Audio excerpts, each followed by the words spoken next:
Bah j'essaye d'allumer la bougie. Je vois ça, mais pourquoi? Mais c'est l'anniversaire de Joe. Ah, il a un an? Tiens, c'est pour toi. Non. Si. Bah bon anniversaire, Joe. Bon anniversaire à la tienne, mon pote. D'ailleurs, je me demandais, le feu, ça fonctionne comment?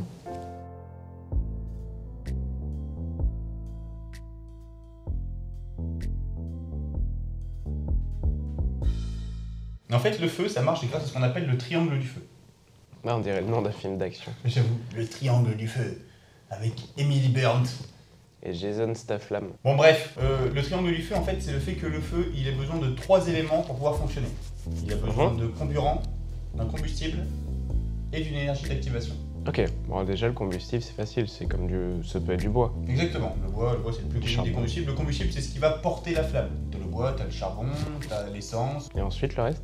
Ensuite, t'as le comburant. Le comburant, c'est ce qui va être, nous souvent ça va être l'oxygène qui est dans l'air, c'est ce qui va permettre d'allumer justement cette flamme, d'activer un petit peu cette, enfin pas d'activer, mais vraiment d'allumer cette flamme pour pouvoir justement l'entretenir. Et ensuite, le dernier, c'est ce qu'on appelle l'énergie d'activation. L'énergie d'activation, c'est ton briquet qui va en fait justement, en allumant la bougie, qui va justement lui donner suffisamment d'énergie pour pouvoir l'allumer. Ok. Et ce triangle du feu, c'est ce qui a permis justement pendant longtemps d'expliquer comment ça fonctionnait, parce qu'il suffisait qu'on enlève juste un seul des 3 éléments pour que le feu s'arrête. Imagine que tu juste la bougie et l'oxygène, voilà, t'as la bougie qui est dans l'air, si t'as pas de briquet, si t'as pas l'énergie d'activation, ça marche pas. Pareil, si t'as juste le briquet et l'air, mais que t'as pas de bougie, bah, tu peux pas allumer la bougie. Là, il te manquera le combustible. Oui. Mais peut-être le plus contre-intuitif, si t'enlèves le comburant, donc si t'enlèves l'oxygène, et si t'as juste le briquet et la bougie, bah ça va pas Ça s'allumer. marchera pas non plus. Et c'est un peu contre-intuitif parce que nous, vu qu'on est tout le temps dans l'air et que Bah oui. dans l'air t'as de l'oxygène, bah, justement normalement il te manque pas d'air. Ouais, ça me rappelle une expérience que j'avais fait avec ma classe de CP là. On avait brûlé Timmy.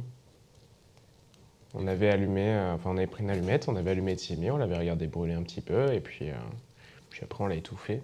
Avec, on avait posé un verre dessus. Une Timmy c'est... Je résume. Tu as brûlé un Timmy dans ta classe et t'as retourné un verre dessus. Il y a plein de trucs que je comprends pas. Comment est-ce que tu peux retourner un verre sur Timmy? Parce que c'est une bougie.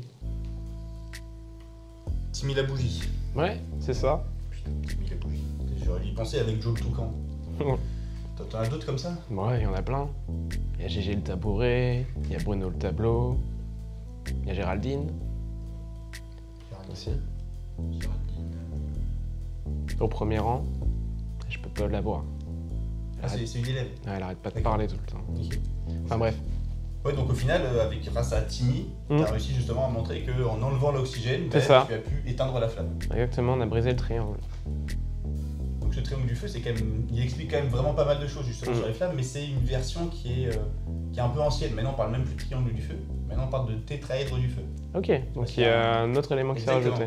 Et ouais, ce quatrième élément, ça fait peut-être beaucoup de choses là pour oui, c'est comme l'anniversaire de Joe. Arrête de monopoliser la conversation comme ça tout le temps. Bon anniversaire, Joe. Santé. On parlerait plus tard du tétraèdre.